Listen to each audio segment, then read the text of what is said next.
จันทร์ถ้ำกองลออุทยานหินน้ำนองภูผามานพลังงานไฟฟ้าเทินหินบูนเพิ่มพูนกสิกรรมเป็นสินค้าวัดกระตึบบานนาถ้ำผาช้างเก้าแก่บ่อแห่ห้างมีแต่วัยรุ่นเลยนะเขาเห็นนะเพราะนั่นนี่ยังเลยเนาะ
ชีวิต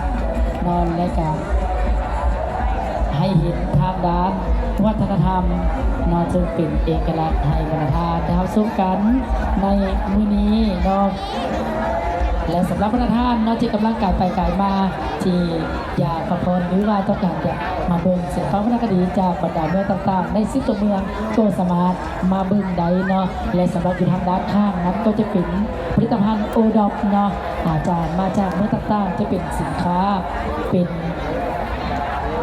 สินค้าเพนหรือว่าจักสารเนาะและบาง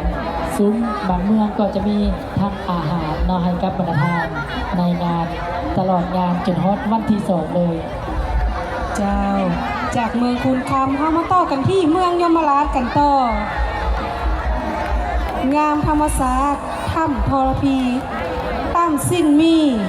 เมืองสร้างแคนกองคุยโซมหาไซลำพื้นบ้านเหล้าไฮหวานรถ แล้ว10,000แล้ว อันนี้เขาถามเจ้าเนี่ยล่ะอันก็เคยปีผ่านมาแล้วก็เคยมาอยู่แต่เขายังมาใช้บริการอยู่นี่เราได้เก็บได้ซื้อปีเลย ซื้อแหละ ปีนี้เพิ่นมาเฮ็ดนะ ว่าเฮ็ดไอเฮ็ดทางนอกผม โอ้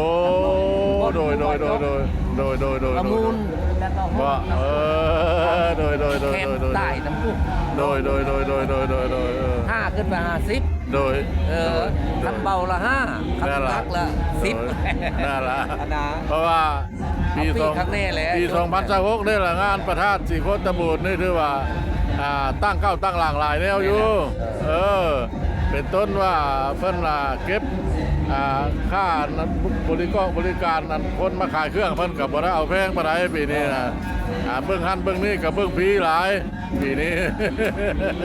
แต่คือเห็นประชาชนแล้วมันบ่มีเงินเนาะ ก็ด้อยกับผู้เฮ็ดเบี้ยนี่ก็บ่ได้หลายได้ โดย วันหนึงก็มีแต่แสนกีบ โดย เพิ่นจำเป็นแล้วเพิ่นให้อยู่ก็อยู่แหละใจจะเมื่อตั้งแต่โดย เมื่อแต่บ่แรกแล้วเพิ่นโมง5โมงก็หมดอันนี้ โดย แล้วมันก็ไล่กับมือ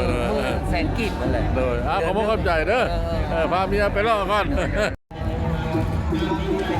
นะค่ำคืนของวันที่30บุญมนัสธาตุที่โคตรบองอันนี้เราอยู่ด้านตะลิ่งของสมัยตะกี้เด้อแล้วมันหอมเดี๋ยวนี้เราโอ้ยกว้างขวางเนี่ยสวยงามเป็นบ้านลื่นบ้านเที่ยวก็โอ้ประเทศ2 ภาค 3 ภาคท่านผู้ชมเลยบ้านลื่นบ้านเที่ยวสะดวกสบายนะมามืออื่นเด้อแห่เด้อเพิ่นเปลี่ยนแปลงสิแห่ตอนเช้าประมาณ9 โมงเช้าสิได้แห่ประสาทเพิ่งเด้อผู้ใดเห็นเก็บเห็นซองประมาณพะเลาะแล้วล่ะท่านอยากมาทำบุญร่วมชาติเนาะตั้งบ้านร่วมกันละมาเด้อมืออื่นตอนเช้าเด้อเพิ่นแห่ตอนเช้าเด้อเพิ่นเปลี่ยนแปลงแล้วแต่เก้าละตอนแรง2 โมง 3 โมงคือ10 ปีนี้เพิ่นเปลี่ยนแปลงหลายแล้ว